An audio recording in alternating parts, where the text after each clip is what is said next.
God, there are a lot of fish in the fish trap. That's a lot of damage. Anyway. Start cooking them, except for the unsavory ones. Where do the unsavory ones go into? The juicer or somewhere Press. else? Yeah. Press. Yeah, the unsavory go in the press because we turn them into oil. the juicer. The juicer. Make some Delicious of that, fish juice. Yeah, delicious pulpy fish juice. Don't strain that. Leave the pulp in. Pulp is great. Yeah, we want Oh. pulp. Fish pulp is obviously what we need. Do you like pulp? Who likes pulp in their orange juice? Who likes orange juice? Number one. I like orange juice. I'm good either way. I don't care if there's pulp. I don't care if there isn't. Yeah, I don't really give a shit. Yeah, I don't really care either. Well, that was a topic that died quickly. I am not a heathen that prefer. I like to drink my juice, not eat it. Yeah, Okay. I prefer without pulp, but I don't really care enough. But in the realm of juices, I actually prefer apple juice. Oh yeah? Orange juice is fine and all, but unless I'm eating something, it alone isn't that good because the acidity gives me terrible stomach aches. Okay, here's a question for everyone. Grape soda or orange soda? Grape. Orange. Orange by a landslide. I agree, orange. Orange is the best. I like purple. You like your purple I drink? like orange because I could also put in creamer and make it an orange cream. So. Actually, that sounds really good. I've never tried that. Fuck. I've never heard of that, but that sounds amazing. Help. Help me. Help me. Why did you do this? I got stuck. Mark, I'm watching your stream. Yeah? Why do you have an afro? He doesn't have an afro, he's wearing a turban. It's not an afro, it's a turban. It's my hat. Your turban looks like you have an afro. From behind, yes. From the side, I look like a weird alien worm thing because of the way the purple oh thing my god, is. I see it. You do. You look like fucking. Like You purple almost Pac-Man. look like a purple Pac-Man, yeah, or those mushroom or those Wait, fucking plant wanna see. things from Mario. Stop moving. Here, just look at the stream. Look That's at the stream roll. You can see it. that's a purple Pac-Man. And the password is still Runo sucks 2018. That's Bruno. Don't give out the password to the server on stream. What the hell? Oh gosh, I'm sorry. I forgot we were streaming. All right, we'll No, have we to gotta change change the password now to Runo sucks even harder 2018. Bruno Are we sucks. gonna take this 2019 this big for next table year. with us? Can you make a round table? Probably. It won't be as big. Doesn't matter. As long as all of us will fit at it. It's a round table, there are no corners, so yes, we could all fit on That it. means everyone's equal. We actually need to make a round table with like one notch on the end so that one of us can be more equal than the others. By one of us, Merg means himself. I do, in fact, mean myself. They love referencing their like Makes sense. old literature in Star Trek. It makes them It's sound because they got smart. Picard as a captain. He's a gentleman, space gentleman. He's a space Frenchman with an English accent. And then they had a Janeway who was just a space murderer. We don't talk about that. Also- Starfleet was a little lax in Janeway's time. Well, Also child abandoner. she wasn't really in a place where Starfleet could tell her not to do something. Yeah, but she got rewarded when she got back. True. Because she genocided all the Borg. And murdered a crew member and abandoned her child. Who She did she doesn't murder? sound like a very good captain. Have you seen Voyager? Yeah, I'm not as big of a Trekkie as I am a Star Wars fanboy, so I haven't seen most of the like auxiliary shows. I feel like I like Trek more than Star Wars anymore. I love both of them at one point, but I think Star Wars got a bit too stupid and oversaturated, especially during the reign of the prequels. I just kind of Blame lost George Lucas. interest. See, And I Disney. think Blame Disney too. Yeah. Yeah. I think Star Wars in the right hands, it can be, if it's done right, it's really good. If it's done badly, it's really bad. It's one of those things where it's sort of like extreme on either end of the spectrum. Like it's Yeah. either really good or it's really bad. It's hit or miss, I think, is the operative phrase. It maybe started a little. It wasn't just the prequels that did it. I mean that they helped, but or should I say they hurt? But it was during the time when the expanded universe was expanding quite a lot, and you end up having friggin' backstory for like every little tiny piece of the Star Wars canon. Like if there was something in the movies, it had like a novel's worth of backstory. Like friggin' Han Solo's chair that he used in the Millennium Falcon has a backstory of how he got it and like where it comes from. And it's just like, it got to be a little bit ridiculous. Not everything needs a lot of backstory. Yeah, I agree. There was also the problem with like, by expanding the backstory and exploring the canon, they found a lot of holes in the plot and like in the general makeup of the world, where they just had to come up with really stupid shit to make up for, like midichlorians, for example. Midichlorians? I thought that was dumb. Yeah. Midichlorians or whatever. Everyone thought that was dumb. That was really dumb. But that was a George Some of the Lucas invention. Yeah, but even some of the expanded universe shit was crazy. Yeah, it got real crazy at points. I didn't even read all of it. Like the whole the was it the Yuzon Vong or whatever they're called? The invaders from another galaxy. That's about when I quit reading also. See, I like that era, but I hate the Yuzon Vong because they were just. I never really read stupid. anything. I the thing is, I read some Star Wars books, but I wasn't a huge Star Wars book reader. I read like the Thrawn trilogy. I read like Shadows of the Empire. I read a few others. Tales from Mos Eisley was fun. The only Star Wars expanded book I actually have Even and made and went out of my way to find at a secondhand bookstore was the Tales of Jabba's Palace. Yeah, the Tales of were fun. Because it was just a series of short stories. And because one short story in particular was what happened to Boba Fett when he fell inside the Sarlacc. Yeah, That And was basically, really good. it basically was he got out. Yeah. See, the After thing, like months of being digested. yeah. Yep. The thing that I didn't like about the the Legacy era, which is about when the Yuzon Vong came around. I never actually read the books, but I read a synopsis of it, and like the actual setting of the Legacy era is really cool. You have the Sith Empire back in full, the Jedi era back in spades, and it's just a really good time for like it would make a perfect setting for an MMO. But the problem I have is the big bad they came up with, the Yuzon Vong, are their entire shtick is they're better than everyone in every way, and they're immune to everything Force related or lightsaber related. They have technology to counter that, blah blah blah. They're basically these alien space gods that are just there to be, look at how badass we are. Yeah. You know what I really liked? I don't know if there was ever a novel, or unless they made it into a novel, but there was a comic series called Dark Empire. That was really was cool. a comic series. Yeah, It was a I mean, comic it was series. definitely a comic series. I just didn't know if they made a novel out of it, but I actually have the entire thing. But that was always one of my favorite comic series. Time to piss off some tigers. I never Basically, read that, and I got confused when the books that came out after it kept referencing it as part of canon. yeah. Wee! Fuck! I didn't miss any books. What the fuck's going on? The Emperor clones himself, and I think at one point Luke basically turns to the dark side for a little bit. Oh, I didn't know what to think about it. I thought it was. I remember that now. I didn't know what to think about it. It felt like it was well made, but it was well made in the sense that it could have been really bad, and it wasn't bad. Yeah. There was a really cool... I remember this because this is pre-Force Unleashed, where they just went entirely insane with Force powers. But I thought one of the coolest things was Luke Force pushing an AT-AT onto its ass. You remember the Clone Wars, the actual cartoon Clone Wars, when Mace Windu destroyed an entire, was it droid army on Yeah. his own? Yeah.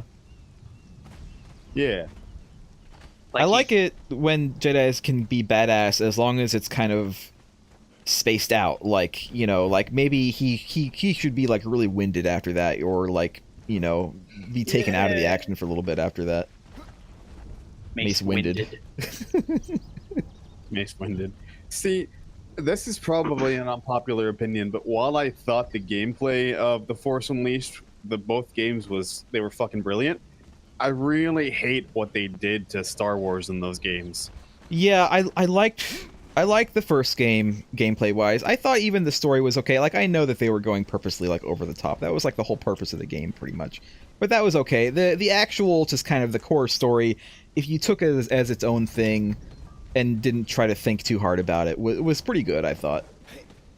My main problem with Force Unleashed 2 was that it was a full like $60 game, and yet it was like 3 hours long. Which it was my first the first game that I bought, because I bought it like right when it came out. I was so looking forward to it because I really wanted it to be really cool, and they were hyping the hell out of it. And then I get it and I finish it on like the first day, and like that was it.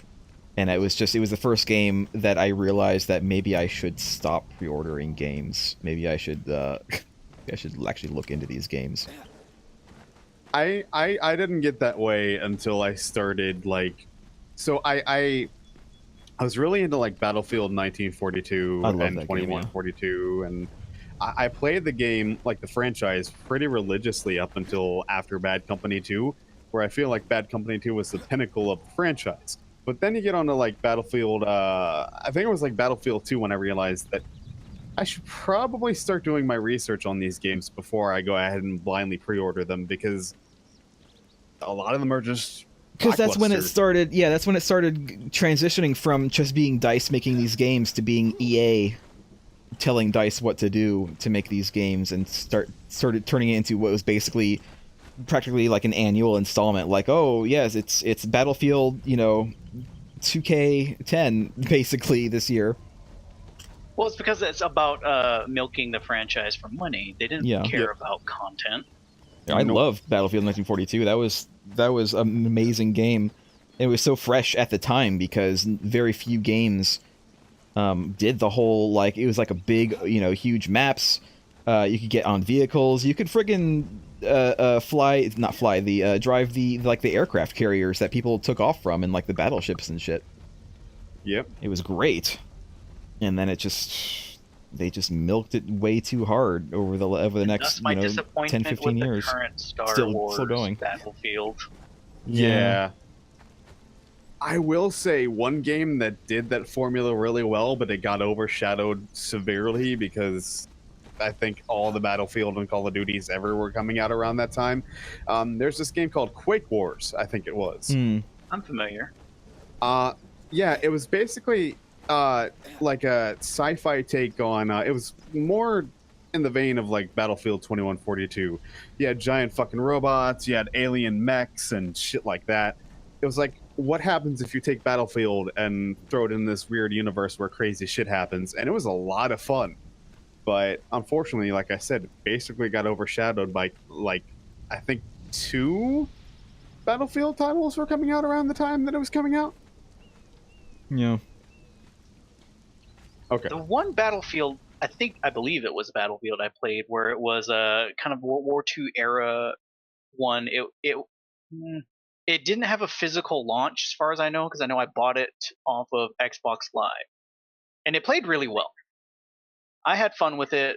Me and at the time I worked at GameStop, so I was playing with basically everyone else at the store, and it was pretty fun. We had fun, but I couldn't fully dedicate to it because, well, there's something about the concept of Battlefield type games that makes me feel like I'm not as good as I think I am. I think my issue with the Battlefield series is basically what you outlined, Lost Joker. The fact is, like, no matter how good you are at the game as a single player, you have to rely on like anywhere from like 23 to 63 other people not being fucking idiots to win the game, no matter how good you yourself are. Yeah, and then there's always going to be that one player that gets that lucky shot on you. Yeah, So on the one hand, I like the idea of a battlefield, like a massive battlefield type game, but on the other hand, I don't because I am basically cannon fodder. that's a good way to put it. That's one of the things I don't like about Battlefield and Call of Duty is I feel like a lot of the game is just pure luck, and a lot of the game is just being fucking cannon fodder and respawning. I like smaller scale games where you can contribute a little more. You feel more impactful to the fight. Right. Like in Siege, you can make or break an entire match by doing well or not doing well. And it's just one of those games where you just play till you get better. But with fucking Battlefield, it doesn't matter how good you get, or how much you play, or how much time you put into it. A little bad luck or a bad team can completely ruin your entire match. I can say the same thing about battle royale games, Oh, especially when it's all v all. So yeah.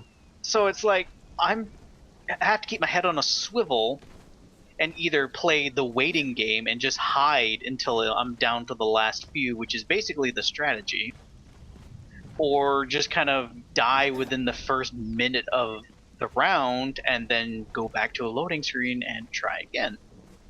Pretty much. Yeah. I think the PUBG experience I had before I got a refund on it could be one experience basically explains the entire sum of my time in that game. So I was on that. I think there was only one map at the time, if I'm not mistaken. But Yeah. it was down like I think less than 10 players. I was one of the last ones standing. I run into this barn thing in the desert, and I'm picking off people, and I kill a couple guys. I'm like, hey, maybe I'm gonna get me that chicken dinner. And then fucking, I'm about to leave this barn thing, and I hear this fucking gunshot go off, and I get shot in the back of the head by some guy hiding on basically inside of some hay, waiting for me to leave so he could get the surprise shot on me and kill me.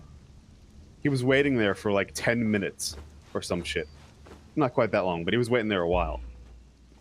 So apparently, Dying Light has a battle royale version. Mm-hmm. I'm so tired of battle royale games. It's getting a little bit oversaturated. I need to. Oh, Yes. Dying Light. Dying Light, the zombie I game, was the zombie thinking of, parkour game. I was thinking of Dead by Daylight. I was No. like, how No. the fuck do you have a battle royale of that? My God, That would be great. I can see it now. They're trying for it now, I bet. But no, apparently, it's a kind of bit. did it No, I with think- Fortnite. Yeah. They did it with Fortnite. They had there was a boss, and everyone was Yeah, they against had the like boss. That was a co-op thing. it was a Thanos thing. You found yeah. you essentially found the Affinity Gauntlet and Oh, became yeah, Thanos, yeah, so that. everyone could just gang up on you. Why don't they just keep that as like a mechanic? Like I know that they did it as a Marvel tie-in, but why not just keep it like make their own bosses and keep it Well, as a mechanic? As far as I know, Fortnite's not officially fully released yet. I think they're still in quote unquote early Yeah. access. So they're rotating modes out. The one mode I liked for their PvP side was the 50 versus 50, which is basically just battle royale, but you're actually on teams. I kind of liked that because it had a higher chance of you possibly winning. See, Granted- something like that I wouldn't mind as much. It was fine. I liked it. They even had a variant versions of I think there was you were in squads of 4, Mm-hmm. and it was just basically that was it. Squads of 4 filled up the map, and so you basically have to move as a unit. So it was you against other squads of 4, but on their large PvP map. And it was Greg, alright, Fix my stuff. but sometimes I got paired off with a bunch of scrubs that just kind of fucked off, and basically I was alone anyway. Oh boy. So I'm not too. I feel like I'm the only person on the planet who plays Fortnite for the PvE side. Well, that's what it started out as. That's what it came out as first. And then they were like, "Oh, PUBG is doing this thing. Let's also do this thing." And then so they released it. I'm not saying that Fortnite copied PUBG. I'm just saying like maybe they already had it in the works, and they just decided to release it early. I'm not saying any of that. You can't deny the fact that they saw the battle royale genre kind of gaining speed, so they're like, okay, well, let's give it a try. Yeah. And they did it, and it worked out very well for them. Yeah. You know, more power to them. It worked. They found something that worked for them. Craig, fix my stuff for me. It's on the blacksmith. Hey, Real. What? What? What I was gonna say is that Dying Light has a battle royale mode. Except the problem with Dying Light's battle royale mode is that it's extra. You have to pay for it. Oh well, that's dumb. It is really dumb. It's like $40 too, isn't it? It's something ridiculous. Like I don't know why they chose to do that. It seems like the worst way that they could have done that. There are a lot of people complaining about it because it's just an extra fee tacked on for no reason. Apparently, it's already like completely dead because of that. But it's one of those. I think that it's like Fortnite where you can buy it while it's in early access, and then once it actually comes out, it's going to be free, which doesn't make a goddamn lick of sense to me.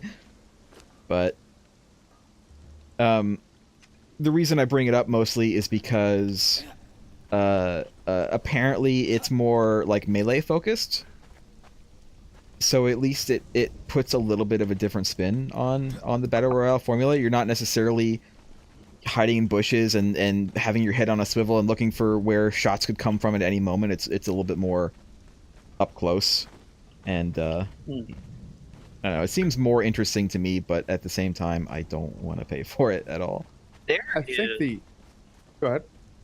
There is a battle royale game. I'm trying to think of it, and it's got a really simple name, so I feel bad because I'm blanking on it. Is I think Battle Realm, where the base game is actually a MOBA, but then they added a battle royale mode, so it still like has the same isometric look as a MOBA, but it's a battle royale. So that concept is kind of neat, and I wouldn't mind. I feel like they having could a look at it.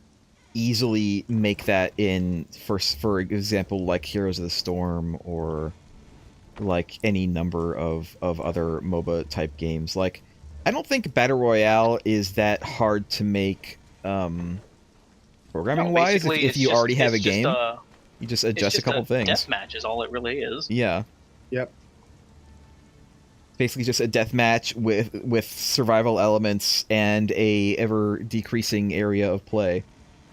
So Runa, that part is unique to the type of that is battle royale in general, is a shrinking map. Other than that, it's just a deathmatch. That's all it is. What's up, bro? remember that when you put things into the cooking fire, you need to actually press the play button? Yeah, I just left them in there because we didn't have much wood in there, and I didn't think it was going to cook very long. Oh. I mean, otherwise they just rot. Oh. Did they all rot? Not all of them, but a couple of them rotted. Oh, well, we need rotten meat anyway, don't we? It's not too bad of a trade-off. Nah, it's not the worst. Oh, one game that sort of surprised me when it came out of left fucking field with the Battle Royale mode was, it's not a full-on mode. It's like a mini game type they have in their PvP mode, but Ashes of Creation is coming out with a Battle Royale mode. Ashes of Creation, fuck me. No, it's not even out yet, and they're already having... Damn it. I was really upset about that because they're trying to get ahead of the curve. Like I was so upset about that because I heard that and I was like, haha, you gotta be kidding, buddy. Oh my god, you're fucking serious. Why? Alright, I'm gonna spawn someone. Lemurian Cook 4, I think it is.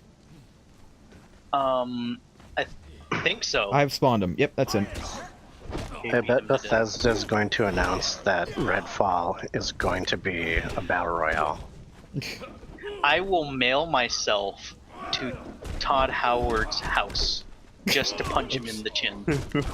There's Not the no mouth. way. Not the face, the chin. There's should do that no anyway. way in no world, in no dimension, dark or otherwise, is Fallout 76 not going to have a battle royale mode.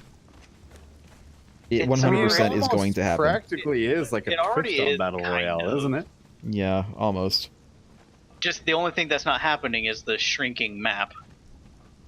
All right, here comes. Does someone want to drag him over to the thrall maker, Do not have the my thrall rope. machine? Careful, our outside guards might be crowding the door Oh yeah. because they want to help, but they don't know how to use doors. I don't know where the guy is. Hey, someone took him, I think. It's not Okay. here. All right, here comes the next one. It is Lemurian It was Entertainer 4, apparently. see that name. Varkin, yep, that's him.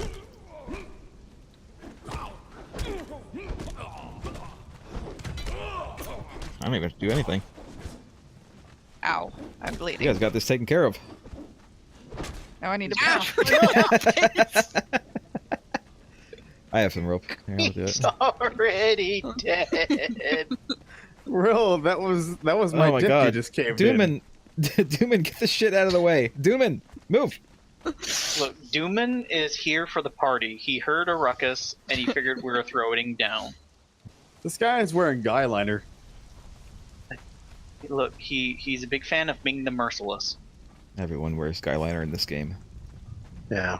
I I mean, don't you wear look like guyliner. you look like you're wearing Skyliner. You have really amazingly sculpted eyebrows as well, Renault. Thank God, you. I hate You the can't word be a good eyeliner. barbarian unless you're attractive. Fair enough. If you find like Arnold attractive, I don't know. People in this game definitely seem like they're very attractive in general, but I Have you don't seen know. my wife? Arnold's got the muscles, but like I She's don't know got if I would tits find him bigger than He my doesn't attractive. head. look like Arnold. No, he doesn't. The Arnold in the game. No, he doesn't. I don't know Well, if you consider like well, the- Arnold the- doesn't look like Conan, so how about that? Well, So how about that? The closest live action rendition we've had of Conan that actually looked like Conan was Jason Momoa, and I mean, I'm straight and I think that dude is hot. Like, Yeah, I come like on. Jason Momoa. It is unfortunate that the Jason Momoa Conan movie didn't do that great. I never It saw it. didn't, but the thing There that was drives me one. crazy about it is while it wasn't that good, it was far more faithful to the source material than the Arnold movies were. I think that's mostly why it didn't do too well, is that people wanted, Arnold 2.0. Right. They were expecting more just generic dumb, like, not that Arnold is dumb, I just mean that movie in general, like mindless hack Yep. and slash. Yeah, But they just wanted the sword and sorcery. They wanted corny decapitations and blood. They didn't want. Yes, hello. bless you. They didn't want anything like trying to take itself seriously. In a way, Although Conan doesn't take itself seriously either, it's kind of a tongue-in-cheek thing anyway. Let's say we head to the jungle so we don't spend the whole session just talking.